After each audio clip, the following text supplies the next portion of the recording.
The illustrious Jabba bids you welcome. I'm going to regret this. I'm Pete Mitchell.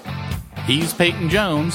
And this is the Church Planter Podcast, brought to you by Church Planter Magazine.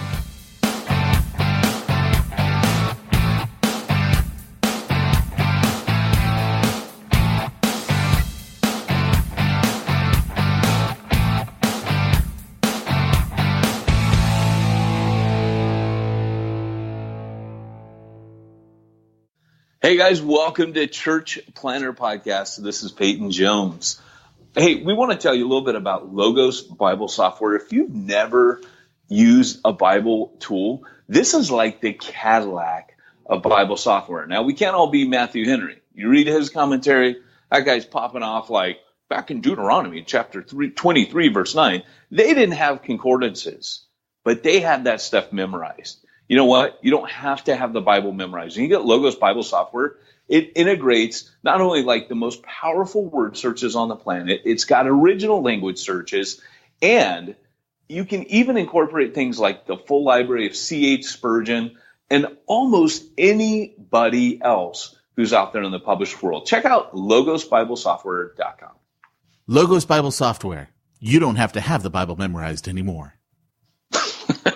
It's true, though. You know what? I read those old guys. They're my favorite. And I always trip out how they'll just pull these scriptures out. This one time Spurgeon's like, often we set out from Tarshish like the ships loaded with gold on their way, yet we're often shipwrecked at Ebion Gezer. And I'm like, what in the heck? What are you talking about? Then one day I was reading in Chronicles where the ships that Solomon sent out got, or this is one of those guys, that they got shipwrecked at Ebion Gezer and all the treasure went down. And I remember just going, Spurgeon just assumed that his audience was so well read in the Bible that they just got that reference. It was one of like many biblical references he threw out during that sermon. Hey, Church Planter, you're listening to the Church Planter Podcast. Logo software. Just buy it, you moron. That's a new slogan. Hey, no need to send us copy logos. We've got it. Hey, biblically illiterate idiot. Just get this software because your people are suffering because you're a moron. How's that? Oh, man, I tell you. And I wonder why our numbers have been stagnant for a while. We were joking around last night about the new soundbite, which is our podcast is huge. It's the best podcast. Ask anyone around. They'll tell you. All the Make church planting great again. What are you doing? Where are you? I'm trying to find a place that doesn't have a freaking echo because I'm filming today, and I can't find a place in this church building where the Batcave is because I need the Batcave to film. And this place is like Echo Central. Can you hear it? Yeah. It's bad. So I'm trying to eliminate the echo. So, okay, I got to tell you something that I kept doing at Thanksgiving that's really bad. My mother-in-law is 86 years old, and she has one of those. Which brand makes the echo? I have no idea. Is that Google? I don't know. It's like Google. Dude, wherever you are, you're breaking up, man. So get to a good location with your phone and just stay there. Dude, I'm at a Baptist church. There is no good location for Wi-Fi. That's like the rule. So, can you hear me? Yeah. So during Thanksgiving, my mother-in-law, we're at her house and she has an echo, and she'll be like, you have to yell at those. Like, you can't just go, hey, Google. You can't, like the HomePod for Apple. It's Amazon. Okay, Amazon Echo. Okay. So you can't just yell. I mean, you can't just talk to most of them. Most of them you have to say it kind of loud, and you have to raise your voice. With the HomePod, you just go, hey, Siri. And she hears the hey, Siri. And then she switches on. So if you say, like, are you serious? She goes, yeah, what can I help you with? So anyways, during Thanksgiving, there's a bunch of people there, and every time we're getting ready to do something, because she's kind of deaf, so she has her thing turned up like super loud, her Amazon Echo or whatever it is. And I kept going. I think it must be a Google, because I kept having to say Google. I'd be like, "Hey Google, play music," and she couldn't hear me say that, but all of a sudden, like the thing would start playing, and she'd be like, "Oh, how is that on again?" And she'd start yelling at Google, "No, Google, turn off." And she never caught on. And I got away with it about 5 or 6 times. It was pretty cool. We're getting ready to like sit down and pray. And I'm like, I was kind of next to it. And I lean over and I go, "Google, play music." That's so bad. It is bad. There was no motive for me to do it other than the fact that I'm evil. And it brought you enjoyment. I need Jesus. Yeah. Oh, and I got hot water now, dude. You haven't had hot water, huh? I haven't had hot water in my house for 15 months. Wow. Did you not know that? That's like my big life event, that I don't have hot water. You didn't know that? Yeah, no, I didn't. Are you living back in your house yet? Yeah, we've been living like Charlie Bucket's family. We're in the kids' playroom. We have no bedrooms in my house right now. So all my kids are living like their bed's on one end of this playroom and our bed's on the other end. So I always tell people it's like Charlie Bucket, like our toes are touching in the bed. You know, Grandpa George and Georgina. When is your house going to be Grandpa done? Joe and Josephine. Supposed to be yesterday. 2 weeks? Supposed to be this weekend. This weekend. 2 weeks? Supposed to be tomorrow. 2 weeks. Supposed to be tomorrow. So, dude, I'm just telling you, like, I've had concrete saws and jackhammers, and I'm just saying, if you are all still living in one bedroom, it's not going to be done this weekend. Certified backfiller, you're looking at them right here, pal. This is all the certified backfiller you need. So if I show up at your house to see your handiwork, is it going to pretty much look like a trash little shack? It's going to be the nicest studio apartment you ever seen. Dude, I got to send you a picture. I got to text this to you.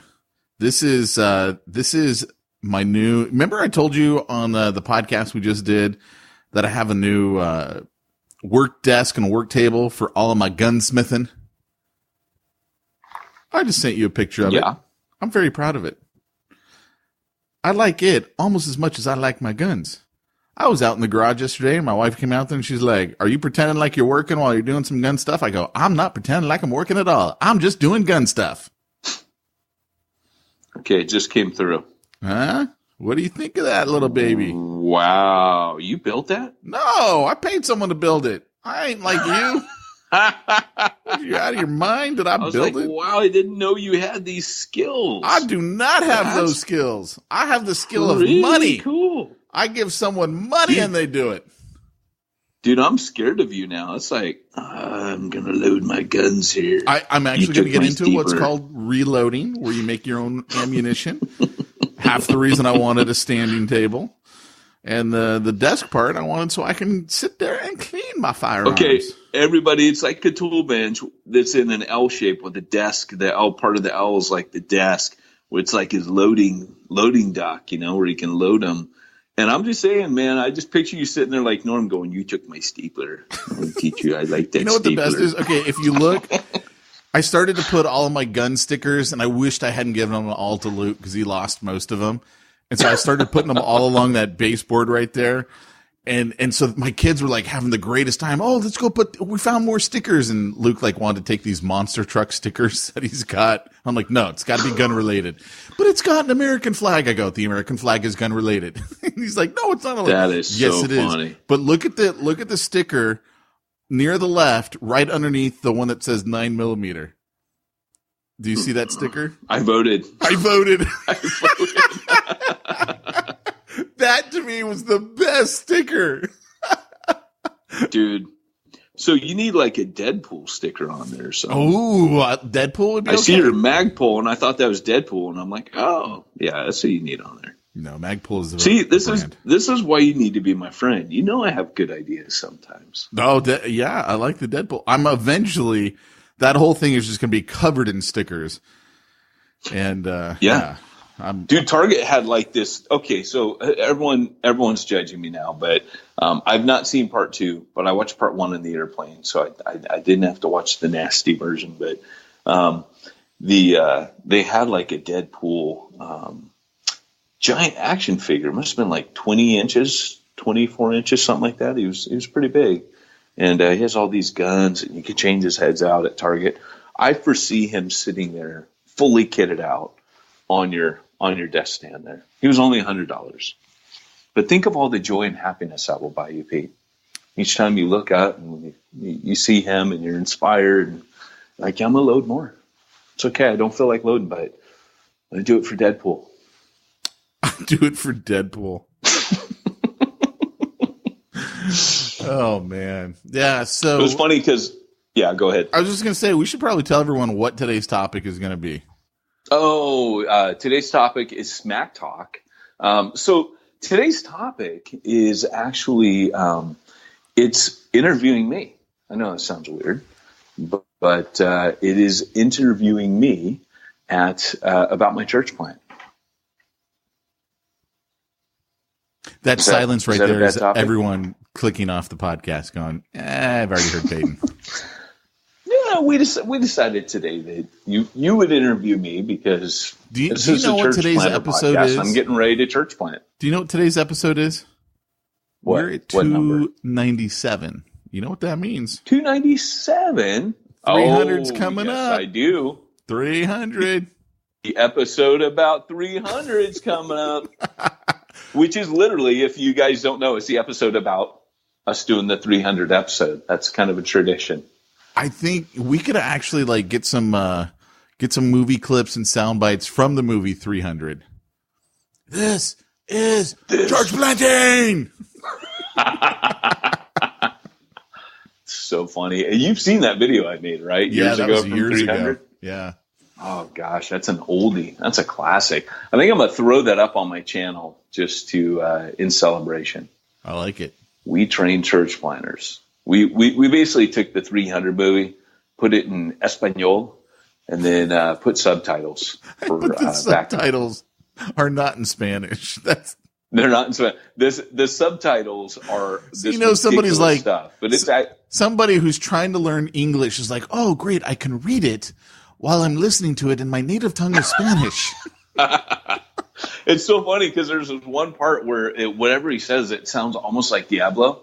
So I have the guy going, this is the devil. Because these guys are, the elders from Sparta come to stop the soldiers. And during that scene, I have it almost like their church leaders going, no, this is wrong. You can't train people to plant churches. We have enough churches.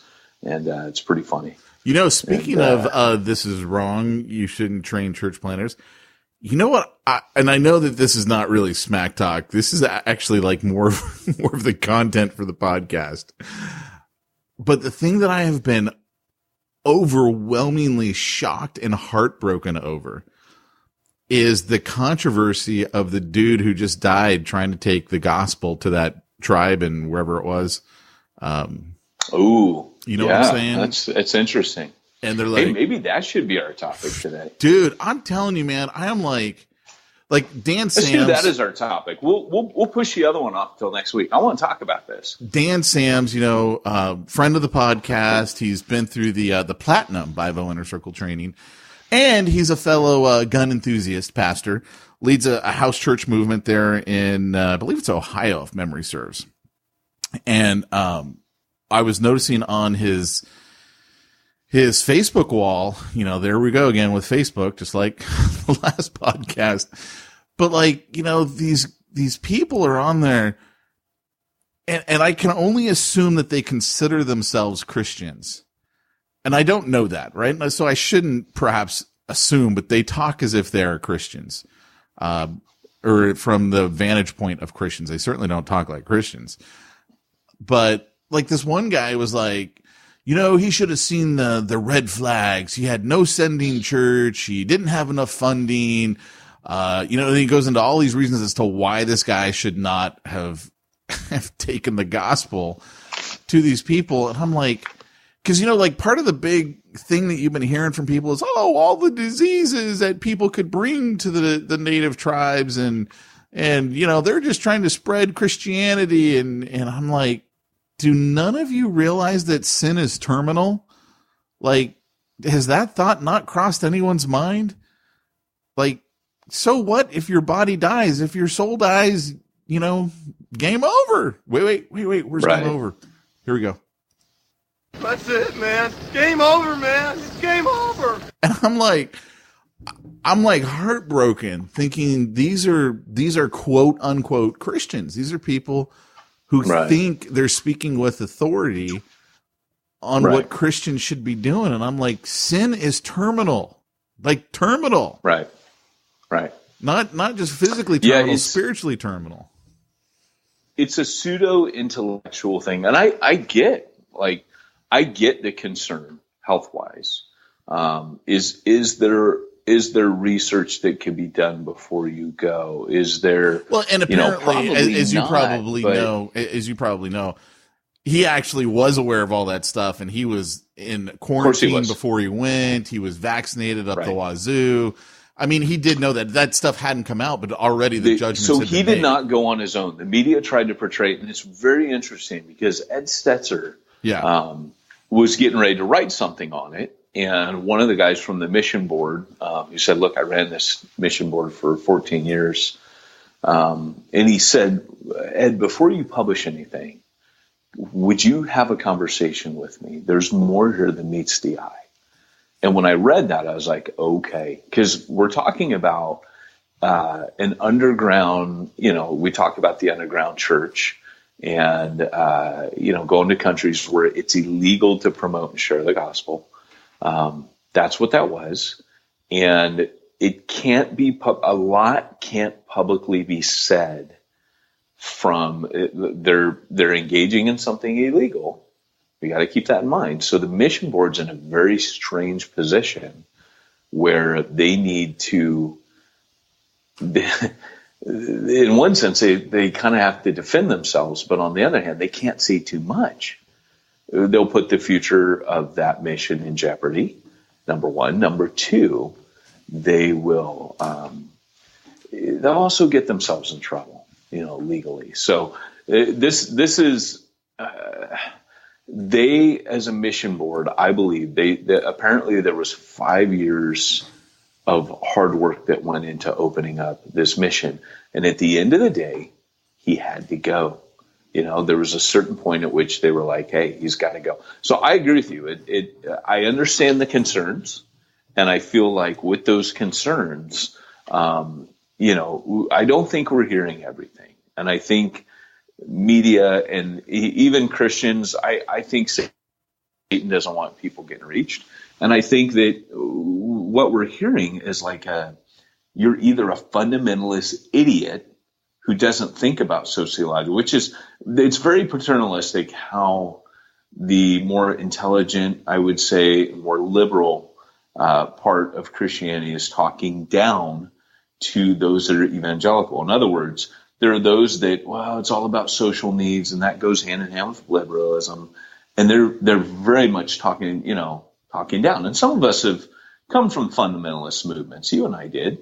And we're not necessarily fundamentalists anymore. But we are evangelicals, which means we hold out the gospel. And as you pointed out, well, what really matters here?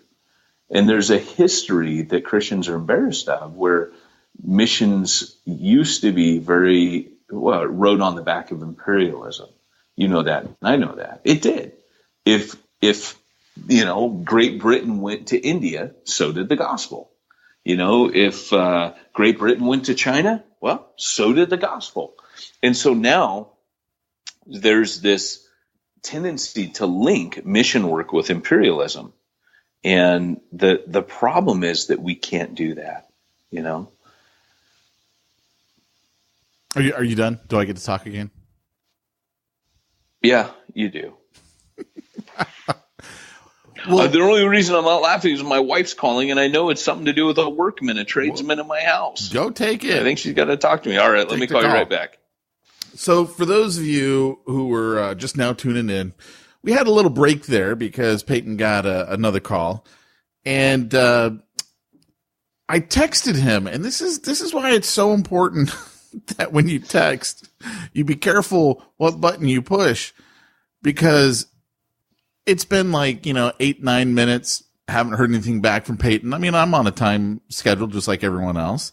And so I text him, do we need to reschedule? Only I accidentally hit the exclamation point instead of a question mark. So imagine getting the text, do we need to reschedule? Or you could read it this way. Do we need to reschedule? With the exclamation. And I was like, boy, my dogs are barking. Dude, as soon as I hit the send, I was like, oh, no, wait. Sorry, meant question mark, not exclamation. Because, I mean, that totally changes the tone of the text, between I'm ticked and, what's up? But the other day I sent you some gun thing that I thought you might enjoy. And then what was right after that, we were talking about a project that you and I, which will remain undisclosed, that you and I were thinking, should we terminate this project? And I said, oh, well, let's carry it on till then and then end it. And then I was like, oh, wait. I'm talking about the project. I'm not talking about our lives, not suicide or anything. I was dying when you said Don't connect those two texts. Yeah. Oh, my gosh. That was so funny. So anyway, back to what we were talking about, which I don't even remember where we left it. So, well, I was talking about how we can't connect God, just because gospel work in the past was connected with imperialism, we can't now. And it wasn't all connected. Do such a backtrack where now, because in the past, some of our forefathers, they made their mistakes. Now, for fear of making mistakes, we can't go out and take the gospel to foreign lands because, well, darn it, we don't want to be. Here's the thing. I think a lot of us nowadays, it always comes back to this for me. I think people care too much about what other people think. This guy is in heaven and he's got his reward. I don't care if you think he was stupid or whatever. This guy went out. I'm sure the disciples did a bunch of stupid things. They did. We know they did. They went out, the 72, they did stupid things. And the apostles, and here's the thing, it's being portrayed as stupid. Like he just hopped on a boat on a whim after getting really inspired in a Bible study one night and went. Oh, this was 5 years in the making. And so, yeah. Yeah, no, I'm with you 100% on that. I mean, I think a large part of it, well, I don't know if it's a large part, but definitely a part of it too is a reflection of our current political climate that we're in the sense that, like, I remember seeing one guy's case, he was breaking the law.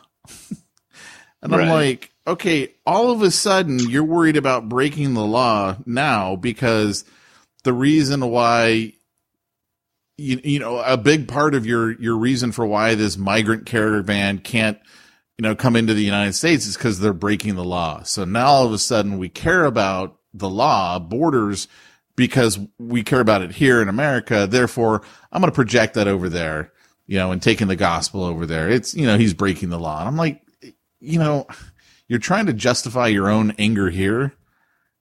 And so you're telling this guy he can't go take the gospel somewhere else. It's funny because I did see one guy comment on Facebook who is a missionary who's saying, hey, there's a better way for us to do things. And I can take it from him.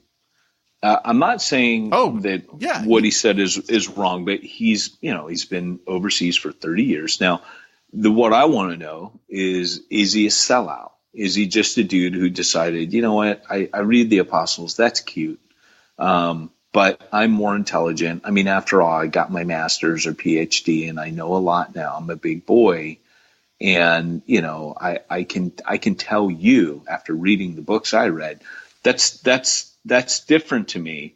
But the reality is, I'm going to need to hear from somebody who's actually been to the mission field. Well, there's that. And with that, though, is we have to have we have to be willing to be, for lack of a better term, hated or spoken poorly about by our peers if it means we're following what God is telling us to do. And so there is that, yeah, we do need to make sure that what is God really telling me to do personally. But if God tells you you're to go, you're to go. You know, that's it. You're to go. You're to not worry about what everyone else is going to say.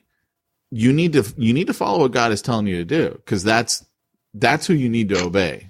Not like I love that one guy. He didn't have a sending church. I'm like, oh my gosh. Like, I just, yes, having a sending church is important. We talk about it all the time in church planning, but it's also not the end all be all. At the same time, you still need to be obedient to what God is telling you to do. It's not as easy as black and white. I mean, you can't just say, here's a checklist of, did these things check off? Okay, great. Now you can go. It's not that easy. If it were, God would have literally given us the checklist, He would have said, all right, here's your checklist. Make sure all of these are checked off before you go. Yeah. So here's the thing is we're looking at basically a generation that I think doesn't really have a lot of insight into mission anyways. And so for everybody, it's really funny because as many people as on Facebook, I don't think any of them have taken missiology courses. I don't think many of them know the history of mission. I don't think they know the theology of mission. I definitely don't think American Christianity is representative of first century style Christianity. Keep in mind, the very first book that I ever read as a Christian was Fox's Book of Martyrs. And so for me, when I read that book, I was like, well, that's just what happens. You follow Jesus and he calls on you to die. Like that's normal. And people will quote Bonhoeffer. Remember when Jesus bids a man come follow him, he bids him come and die. Tweet, tweet, tweet, tweet, tweet, tweet. And then all of a sudden a guy goes and dies and it's like, oh, he was wrong, And what's funny to me is it's like armchair quarterbacks sitting back saying, all these people that are so uninformed about missions to begin with forget the very short history. They now become experts on mission, but they forget the very short history of Through Gates of Splendor, which you and I have talked about, that Nate Saint dying, and then his son made a documentary about it, and he goes there and he meets the people. Like, that actually did open the door for the gospel to go to the Alca Indian tribe. You there? Yeah. I mean, you basically, Elizabeth Elliot goes there. And at that time, there was a question, and this shows how far we moved. And, again, coming from imperialistic roots, but back then it was America, it was the 60s. And the question was, do we go there and kill these people? Does this become a military operation? The government goes and wipes these guys out. That was in conversation. And Elizabeth Elliot was like, I want to go back there and meet him. Like, I don't want this to be for nothing. And so she goes back there, and the guy who killed her husband was the first convert, the guy who actually put the spear in Jim Elliot's chest. Right. And she had that on her. If you ever went to Elizabeth Elliot's house, which I didn't, but I know someone who did, they said the weird thing was she had this spear on the landing of her staircase. So you're going up and down her staircase. No, there's the spear that killed my husband. But that's what mission work is. Mission work is I am going to give the gospel knowing that might cost me my life. Right. Yeah. I don't know, man. I just I think it's a really sad state in the church. I really do. I just the presumption of guilt, that was projected onto this guy immediately without even bothering to learn the story. Let's not even bother to hear everything that went into it. Let's not bother to hear that it's 5 years in the making. Let's not bother to find out, oh, wait, he quarantined before he even went to make sure he wasn't bringing anything with him. He was vaccinated up. I mean, but for a lot of Christians right now to stay consistent, they have to be like, well, there's a border there and he broke the law, because right now they're trying to be all upset about our borders being broken. Right. That's a really interesting point that they want Well, I haven't even thought about it from that angle. That's the irony. Well, I think they're trying to be consistent. Yeah. And but this is what people do a lot. This is what people do. They will often say things like, they'll wait and see kind of what sounds good. This is what Americans do often. I respect the fact that Stetzer, he listened. He was about to write something, and then he listened to the guy and said, yeah, I want to find out more. Because you kind of don't want to get this wrong, right? Like, if the dude was called by God to do this, and he goes out there and he dies, it's all easy to go, wow, see, I told you that was a stupid idea. But maybe this is God's plan. That's kind of what I'm getting at, is unless a grain of wheat falls to the ground and dies, it does not bear much fruit. This may be God's way of actually bringing this tribe to faith. And we just haven't seen it. Now, it might have locked it down tighter than ever before, which if I'm looking at this, there may be things we don't know. There may be some kind of demonic stronghold in this place that it definitely seems with the backlash that's happened over this, that there's something demonic going on here. I mean, I think this island, it's a little more important than we may realize in the spiritual scheme of things. You know what I'm saying? Yeah, that's interesting. Whenever I see this kind of opposition and backlash to something this straightforward, sharing the gospel as a missionary and giving people the gospel, like, what church would you ever go into that you could think of that would call itself Christian and say, hey, we're going to go take the gospel to unreached peoples and get backlash from them? Well, we don't think you should do that. No, that's wrong. Like, if you had told me 20 years ago that I would hear that in a Christian church, like, Facebook's different because people are morons on Facebook. Like, people just basically, as you said in last week's podcast, well, that's what I'm saying. Like, what people you already people are. Yeah, people are just uninformed, and they'll read something on Facebook, go, oh, I like how that sounds, and then they take up that cause and drive it home with such a lack of information backing it, but a strong opinion, but no information. And so this is the thing, is I think there's information we don't know. And, as you look at this, though, again, I just find it preposterous that I can go to these churches on a Sunday morning and talk about raising money to reach people with the gospel. Like, what does the church even mean anymore? Like, how far off have things gotten when you have to give an apologetic for taking the gospel to unreached people? Right. Yeah. Yeah. Really, how far are we away from the gospel anymore?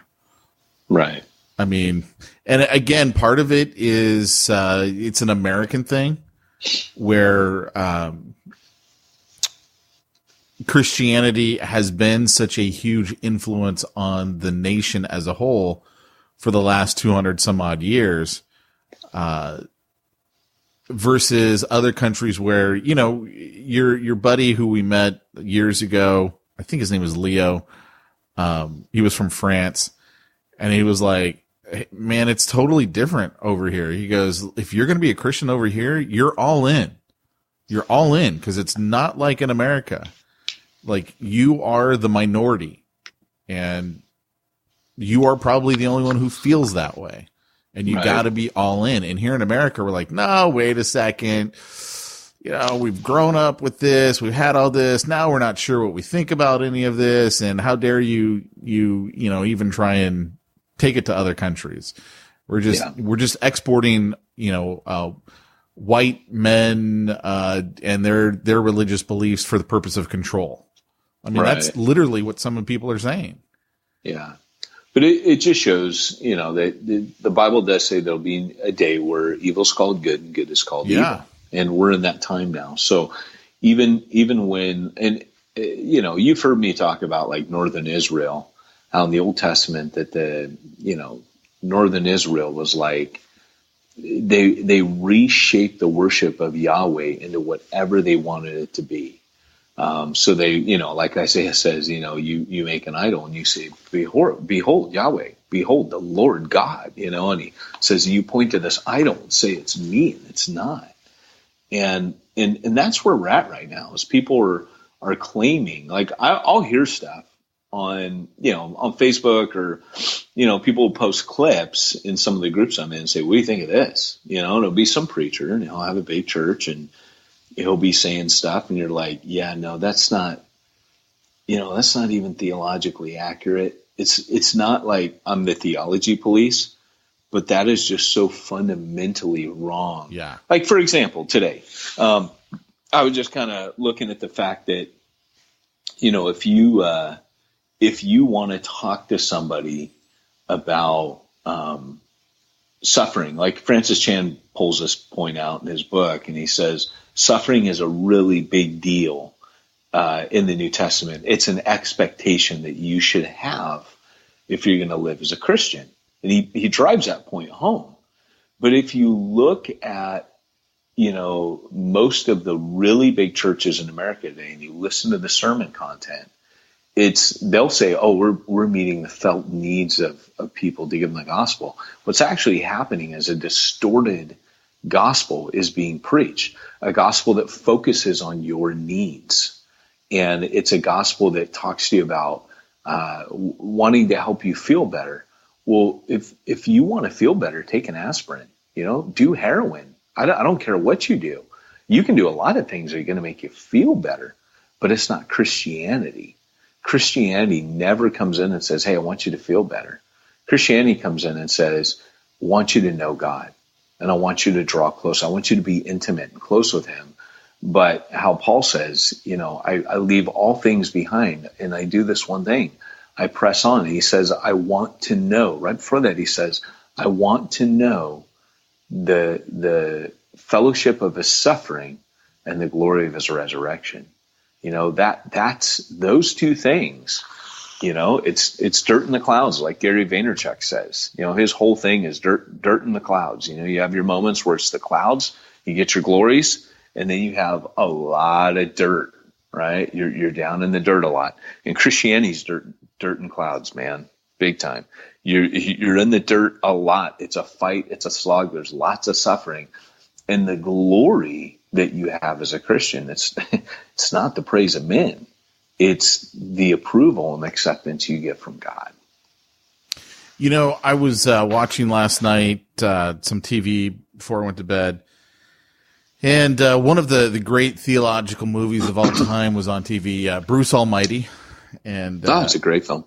So I was watching it, and I was kind of taken back, because I like watching stuff like that to see what does culture believe about God, right? Because you can actually see a lot of what people believe when they're putting together creative things like films, plays, musicals, because their personal beliefs are obviously, their worldview is being exposed.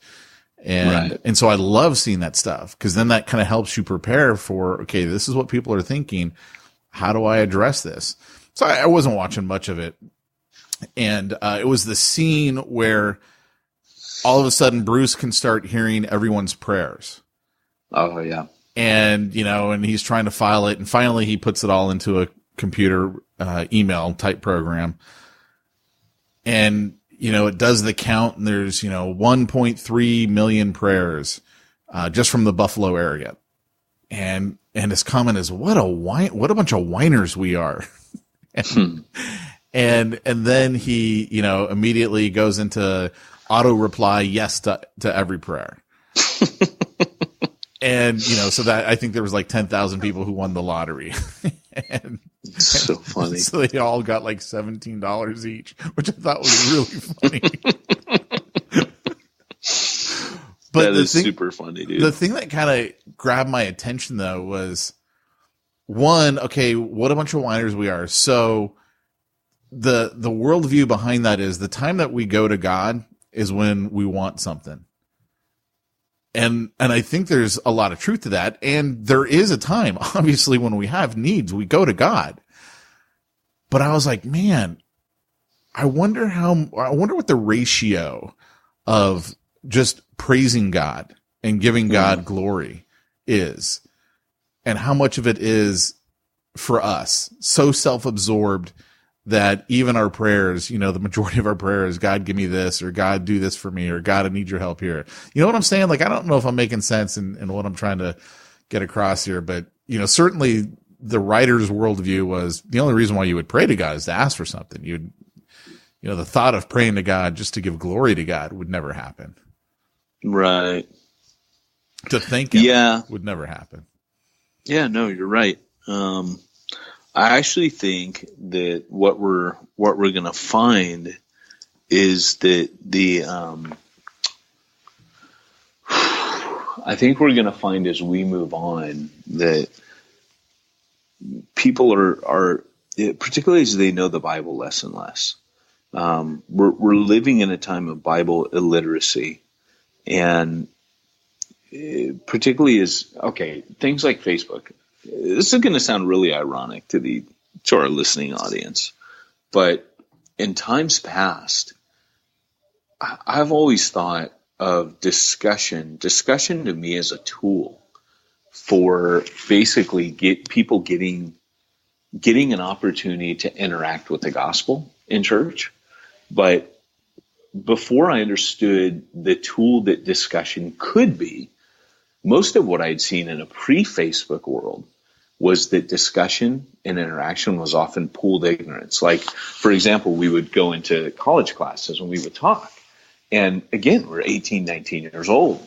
And we'd be in a poli-sci class and they'd open up. Let's say they open it up on, gun debate and gun laws or abortion or whatever it was, some real controversial topic, or even philosophy class when we talk about religion.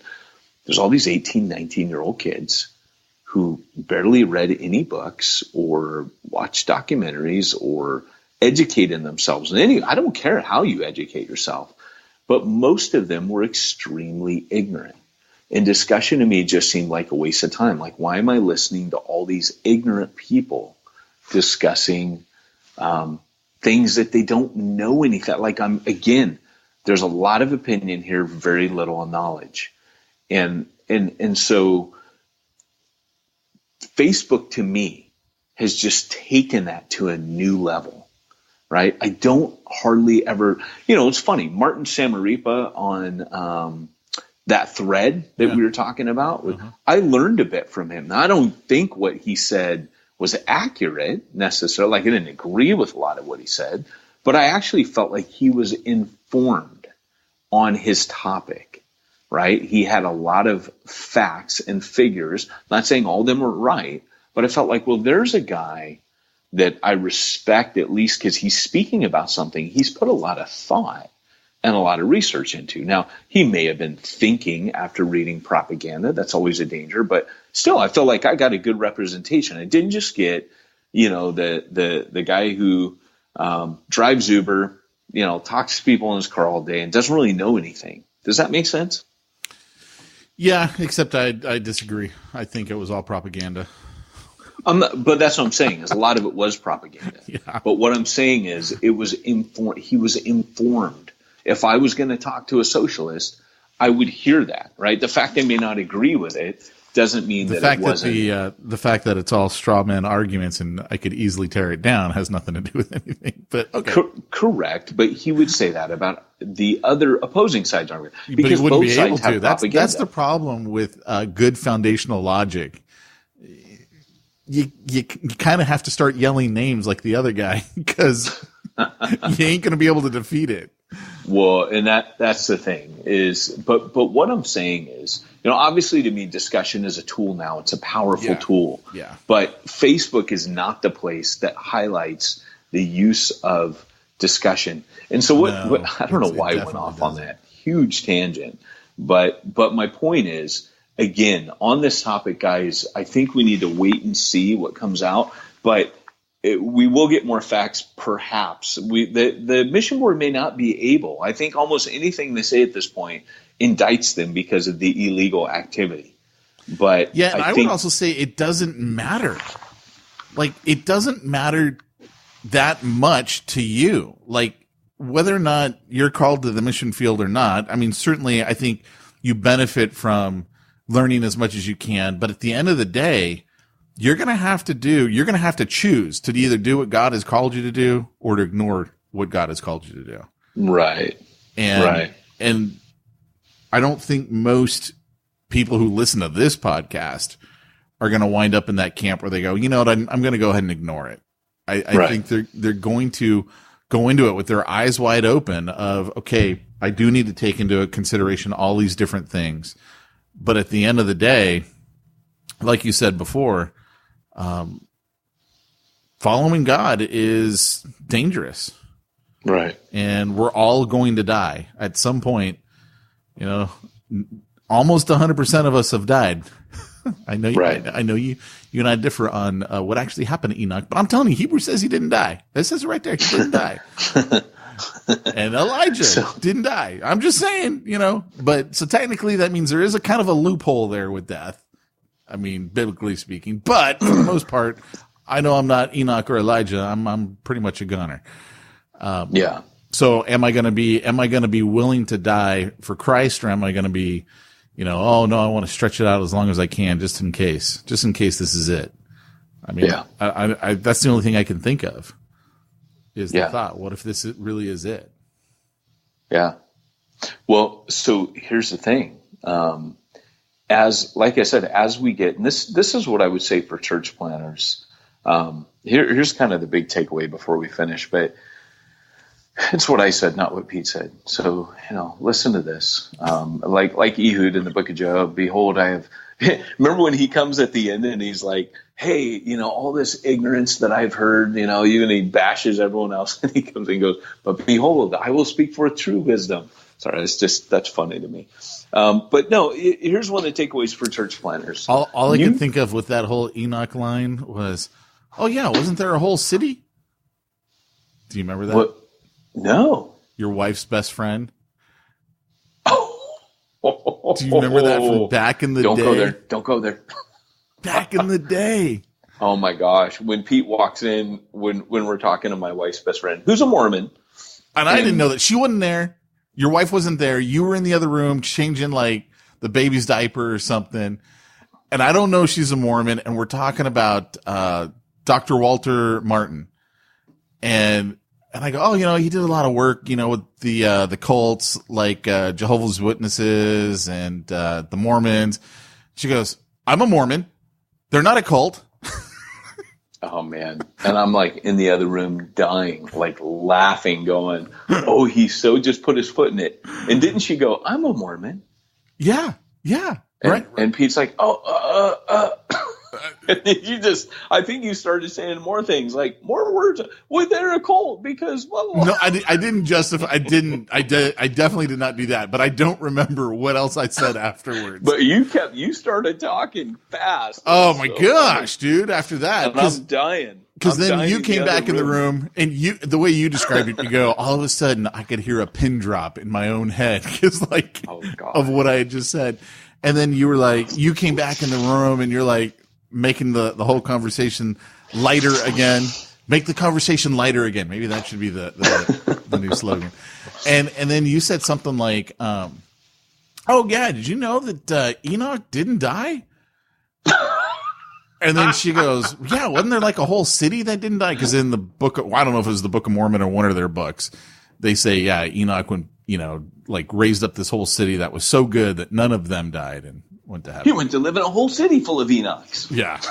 So here's the thing. Takeaway church planner is this. As time goes on, increasingly, don't be surprised that your people are going to be biblically illiterate. You know, we're church planning, we're reaching the lost, but guys, reaching the lost contextually with the gospel doesn't mean you got to dumb things down. I am really, really tired of pastors thinking that everything has to be kept at like, you know, a 9 or 10-year-old level. It doesn't. People are hungry and they're intelligent, and you guys have to educate your people. So, for example, like Refuge Long Beach, I mean, that may be a little church, man, in the inner city. Well, those people know the Bible. I mean, those people know, and they know how to discuss. They know how to critically think. I've watched people navigate things like racism and out of the scripture, which, as you know, Pete, there's a lot of racism in Long Beach, from all sides. There's Aryan Brotherhood, there's Mexican, there's African American, there's a lot of racism. We got a congregation of people that they've worked through that stuff. They've worked through stuff like drugs, and they're not just going, oh, what's the party line? They're biblically literate, and I want to say you should be educating your people to not. And this is what I'm getting at. In a world where opinion is so highly valued because of things like Facebook, and knowledge is not, you've got to start valuing knowledge in your congregation. Now, I hear you already saying, oh, knowledge puffs up, but love builds up. What Paul means is just having knowledge isn't enough. If you just have knowledge, then you'll get arrogant. But if you have knowledge and love, because Peter, if you remember, in Second Peter chapter 1, Paul says that you would add to your faith knowledge, and to knowledge goodness, and to goodness patience. Knowledge is the second thing there. So guys, I would in the face of this, I would start having, if you meet like Church Zero describes, cha-ching, then you're already having these discussions. When these things happen, you should be talking to your people about it. You might be surprised that things get heated, that different opinions, things you thought, man, I thought I would only hear one opinion on this. You might hear different opinions. And when you do, you've got to be able to train your people to talk respectfully and logically and biblically. We have to think biblically. Like Spurgeon said, that if men prick us, we should bleed bibline blood. Everything comes back to the scripture. Once you're there and you know how to rightly divide the word of truth and apply these things, it's not that hard. Because I go to a million passages and say, hey, I quoted a couple today where this is just what you're called to. You're called to go on mission. I would say this guy, whether he did it wrong or right, is the picture next to the word Christian in the dictionary, in God's dictionary. Because this is, when you read Revelation, those that are martyred, they have a special place. Basically, the Bible says, the souls that cry out from the altar. Hold on a second, man. Where are you? Because your audio has been really bad since you've been on your little monologue. Oh, sorry. Here. Sorry, dude. I was standing up on a chair. I was literally, I'm in this old church building. So I'm standing up on a chair, and I think I was talking into the window, and it was echoing. Now I'm talking towards the sofa. Is that helping? Well, it's your Wi-Fi connection. Yeah, it's pretty bad here, man. I'm sorry. If I were at home, it'd be stronger, but I'm not. So you're good right now. So go ahead and finish your monologue. All right. No, that's all I have to say about that. That's how I. Can we break in? That's how I stop your monologues. Now? YMCA. We're gonna get. Are we gonna do that like we talked about? I have no idea what you're talking about. Yeah, I made that up. I thought so. Well, let me ask you this. If you're about ready to go out on mission, who's going to help you with all of that bookkeeping you got to do? Well, it's funny you should ask that, my friend. I would go to simplifychurch.com, and they will help you with all of your online giving needs, Pete, so that you can go off and – you can't go there. I have to stop myself. That was wisdom. I have no idea. Hasn't been much during this podcast, but yes, go to simplifychurch.com.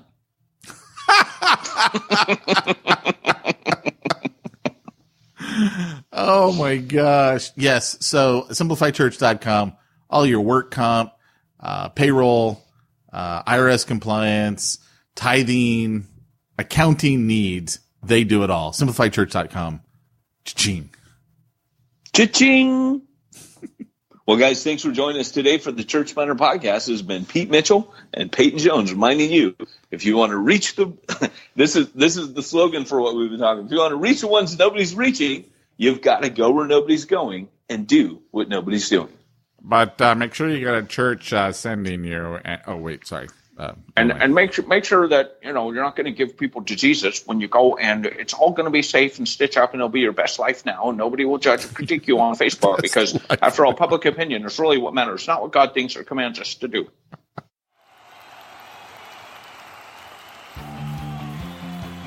Thanks for joining us for another weekly episode of the Church Planter Podcast with Pete Mitchell and Peyton Jones. We'd love to hear your comments on this episode of the Church Planter Podcast. Visit us online and let us know what you thought at churchplanterpodcast.com. If you subscribe to us via iTunes and have enjoyed the podcast, leave us a positive review. The more positive reviews we receive in iTunes, the more iTunes will promote us to other church planners who would benefit from this show. This podcast is brought to you by the Church Planter Magazine, which is available in the iTunes newsstand or online via churchplantermagazine.com.